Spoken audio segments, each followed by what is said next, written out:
On a bright sunny day, a young woman experiences morning sickness and finds out she is pregnant with her first child. She is excited to share the news with her husband, who works at a nuclear plant that is visible from her apartment. As she waits for her husband, devastating news surrounds her, according to which the nuclear plant has malfunctioned and it is about to explode. The woman tries to reach out to her husband, but before then they can evacuate, the radiation levels rise quickly, taking her husband's life and leaving the young woman alone with her unborn child.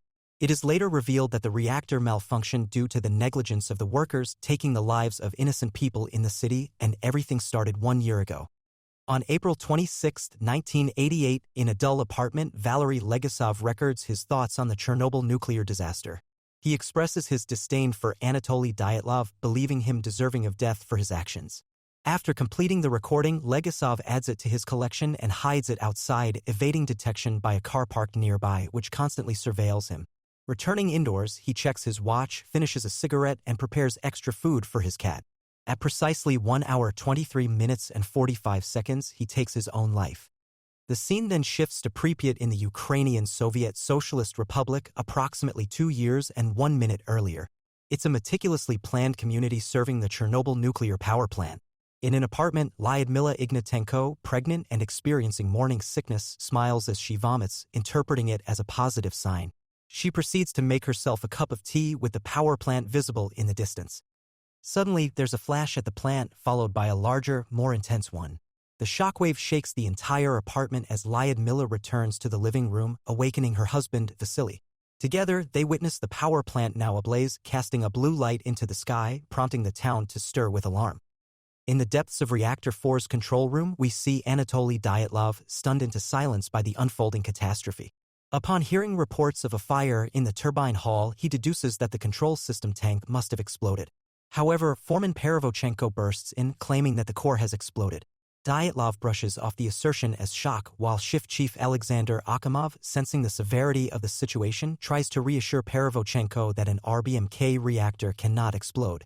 Despite Akimov's efforts, the control rod mechanism remains unresponsive. After this, Dyatlov departs to manually lower them from the reactor's secondary control room. As he exits into a nearby corridor, he notices shattered windows and black mineral lumps on the ground below, but pays them little attention. As a distressed operator contacts the Pripyat Fire Department, Vasily is summoned to duty. Despite Lyudmila's concern, he assures her that he's only dealing with a roof fire. In the depths of Reactor Building 4, Perevychenko encounters a scene of utter devastation. His attempt to gauge the radiation levels fails because of the limitation of their dosimeters, as they can't register beyond 3.6 Röntgen. Moreover, it is revealed that their high-range dosimeter had been obliterated in the explosion. Now, the severity of the danger becomes painfully clear when Perevychenko's colleague, Gorbachenko, reveals radiation burns on his face. After this, Perevychenko swiftly orders an evacuation and sets out to locate the pump operatives Valery Kodymchuk and Viktor Degtyarenko. However, he only manages to find mechanical engineer Alexander Yevchenko before succumbing violently to acute radiation syndrome, becoming the first of many to suffer this tragic fate. After this, Yevchenko takes charge of the search and discovers Degtyarenko outside the pump room, grievously injured with burns, while Kodymchuk's body is buried under the wreckage. Returning to the control room, Dyatlov learns from Akimov that his attempt to lower the control rods was ineffective. Akimov informs him that 2 trainees, Viktor Proskuryakov and Alexander Kudryavtsev, have been dispatched to manually lower them in the reactor hall. Dyatlov then sends pump engineer Boris Stolyarchuk to restart the water flow into the reactor core to prevent a meltdown. When asked about the radiation level, Dyatlov dismisses the information, taking 3.6 Röntgen as the accurate reading, describing it as not great, not terrible.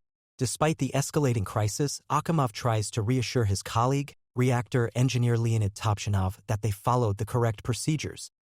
As the fire department tackles the massive blaze, Vasily's colleague, Misha, notices a lump of the same black mineral observed by Dyatlov earlier. However, ignoring Vasily's warning, he examines it and experiences a strange pain in his hand. Meanwhile, Proskuryakov and Kudryavtsev encounter Yevchenko, carrying Degtyarenko's limp form. Realizing Degtyarenko's condition is beyond hope, Yevchenko agrees to assist them in accessing the reactor core. Holding the door open for them, Yevchenko watches as they enter the core, only to witness a horrifying scene illuminated by the lethal glow of the exposed reactor core. The intense radiation quickly incapacitates them both. Proskuryakov barely makes it back to the control room to report the reactor's destruction before succumbing to severe nausea. Despite the mounting evidence, Dyatlov still refuses to acknowledge the reactor's explosion, instructing Akimov to call in the day shift and inform the local Communist Party executive. Outside, Vasily steps in to handle Misha's hose after Misha collapses in excruciating pain. When a first aider removes Misha's glove, he discovers his hand flesh seemingly corroded by an unknown force. Meanwhile, Vasily observes several colleagues with what appear to be burns despite not being near the fire. In Pripyat, some of Lyudmila's neighbors gather on a nearby railway bridge to watch the fire, unaware of the radioactive ash falling on them. Elsewhere, Dr. Svetlana Zinchenko worries about the hospital's readiness to treat radiation sickness patients, finding it woefully ill-equipped and the senior doctors ill-informed. Meanwhile, Director Viktor Brukhanov and Chief Engineer Nikolai Fomin arrive at the plant, furious that a routine safety test has turned into a major incident.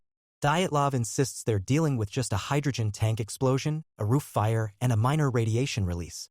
However, Stalyarchuk realizes the true extent of the explosion and finds Yevchenko injured. After this, Yevchenko requests a final cigarette, and as firefighters douse the fire, water seeps into their room, revealing the devastation. Meanwhile, Stalyarchuk reports the reactor's irreparable damage, but Akimov, refusing to accept it, orders Topchinov to open all coolant valves manually despite Stalyarchuk's objections. Outside the plant, the day shift led by Deputy Engineer Anatoly Sitnikov watches the burning reactor for. They realize the situation surpasses a tank explosion, and Sitnikov learns that no one knows the radiation levels due to the missing high-range dosimeter.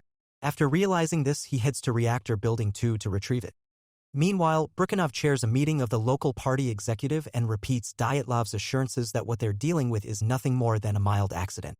However, one of the executive members, Petrovich, openly challenges his claims, pointing out that the air around the reactor building is glowing and that several of the firefighters are obviously suffering radiation sickness. At this point, the executive's oldest member, Zharkov, delivers a rousing speech about how their job isn't to quibble about the extent of the accident, and that with Mikhail Gorbachev himself having been informed of the disaster, their goal should be to prevent any information about the disaster getting out of Pripyat so that the people of the Soviet Union can get on with their jobs without having to worry about such insignificant things as exploding nuclear plants. After Zharkov's uplifting speech, the executive members leave the meeting with renewed hope. Sitnikov arrives to meet with Brukhanov, Fomin, and Dyatlov, reporting that their high-range dosimeter malfunctioned, but they borrowed a mid-range one from the fire department. It is revealed that the radiation level is far higher than 3.6 Roentgen, possibly exceeding 200 Roentgen. In addition, Sitnikov's inspection around Reactor Building 4 reveals graphite lumps, indicating a core explosion. However, Dyatlov and Fomin vehemently deny this possibility, leading to Dyatlov volunteering to inspect the core from the building's top. Suddenly, he vomits and loses consciousness, so Sitnikov is then reluctantly tasked with the job. As Akimov and Topchinov embark on their futile mission, Sitnikov faces a similar fate. Peering into the exposed core, he receives a lethal dose of radiation like Proskuryakov and Kudryavtsev before him.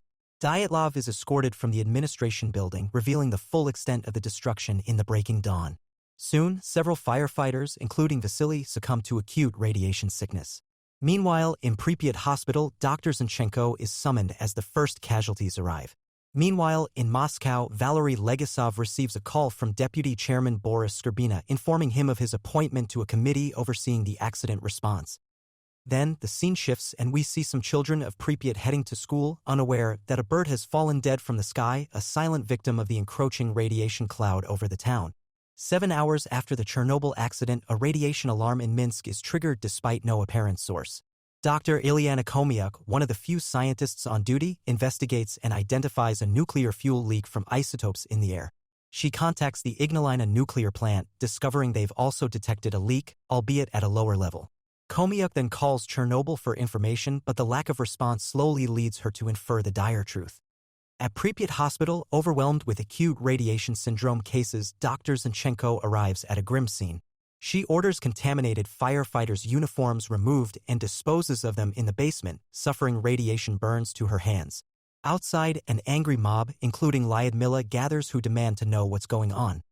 In Moscow, Legasov attends a committee meeting and becomes increasingly concerned as he reads the dossier, realizing the gravity of the situation. However, the meeting begins with Skrbina downplaying the accident's severity to Gorbachev. Legasov objects, citing a passage about a firefighter burned by a black mineral suggesting a reactor core explosion. Despite Skrbina's dismissal, Legasov insists on the true radiation level, far higher than reported.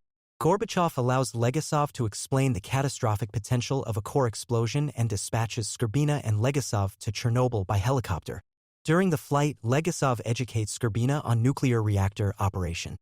Soon, Khomyuk arrives at the Belarusian Communist Party headquarters but faces dismissal as the party insists Chernobyl was a minor accident despite evidence to the contrary.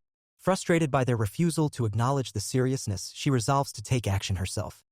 Meanwhile, the mob breaches Pripyat hospital where Lyudmila discovers her neighbors among the radiation burn victims. Determined to accompany her husband, Vasily, who is being transferred to Moscow for treatment, she pleads with the authorities and gains permission to join him.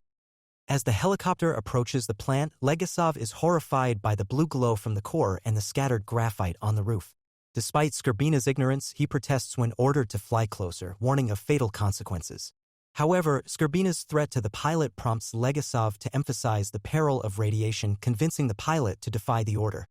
Upon landing at a military camp overseen by General Pikolov, Skrbina initially tries to give Brukhanov and Fomin the benefit of the doubt. However, their suspicious denials and attempts to discredit Legasov only deepen his suspicions. When Skrbina questions why the roof is covered in graphite, Fomin's feeble explanation fails to convince him. Then Pikolov offers to use the high-range dosimeter himself, despite the risk highlighted by Legasov. That night, Pikolov bravely drives a heavily shielded truck towards the reactor ruins. Returning mostly unscathed, he reveals the shocking truth: the radiation level isn't the previously stated 3.6 or even 200 Roentgen, but a staggering 15,000. Then, Legasov grimly explains that the reactor did explode, emitting radiation at a rate twice that of the Hiroshima bomb every hour, posing a lethal threat to Europe and Asia. After this, Skrbina promptly has Brukhanov and Fomin arrested, disregarding their attempts to blame Dyatlov and seeks solutions to extinguish the fire. Legasov suggests smothering it with 5,000 tons of sand and boron, but Skrbina rejects the idea of evacuating Pripyat. Later, at a hotel bar, Legasov lies to a worried couple about the fire's danger. The next day, helicopters laden with sand and boron fly towards the reactor. Legasov, watching from a rooftop, urgently reminds Skrbina that they cannot fly directly over the core. Unfortunately, the message doesn't reach the pilot in time, resulting in a fatal dose of radiation for all on board. Despite the tragedy, Skrbina orders the operation to continue, instructing pilots to drop their payload onto the exposed core. Meanwhile, Khomyuk learns of the disaster and the authorities' efforts to contain it. Determined to help, she heads to the plant despite its likely off-limits status. Meanwhile, in his Pripyat hotel room, Legasov remains unsettled by the lack of evacuation. When Skrbina tries to brush off his concerns, Legasov starkly reminds him that their presence alone has exposed them to enough radiation to likely shorten their lives to just 5 years, leaving Skrbina stunned. Their distress deepens when they receive a call revealing that radiation from Chernobyl has reached Sweden, prompting the US to confirm the reactor explosion using spy satellite photos. Now, with West Germany taking precautionary measures, the Soviets can no longer justify keeping people in Pripyat. Soon a fleet of buses arrives, announcing the temporary evacuation of Pripyat. Citizens, including hospital patients, are ushered onto buses, leaving behind their homes, belongings, and even pets. Legasov and Skrbina watch from a rooftop as the once bustling town empties, its residents departing forever. As the last bus departs, Khomyuk arrives at a military checkpoint. Threatened with arrest for refusal to leave, she welcomes the opportunity, seeing it as a chance to reach those in charge. Led to Legasov and Skrbina, she warns them of a potential apocalypse. Meanwhile, the sand and boron drop to smother the reactor fire mixes with debris and creates radioactive lava.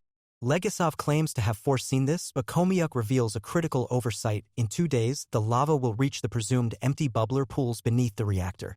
However, despite Akhimov and Topchanov's failed attempts to cool the core and the firefighters' water pumping, the pools are now full, posing a catastrophic threat when the lava breaches them. Meanwhile, Gorbachev, busy navigating the fallout of the Chernobyl disaster and offering apologies to countries affected, presides over another meeting. This time, Khomyuk is present to shed light on the harrowing situation. She carefully explains the looming threat. If the bubbler pools beneath the reactor aren't drained, there's a grave risk of a catastrophic explosion. This explosion, she elaborates, could be of a magnitude that would obliterate everything nearby, including the remaining reactors, and release a deadly wave of radiation that could devastate Ukraine and Belarus, make the affected areas unlivable for 100 years, and severely taint Eastern Europe.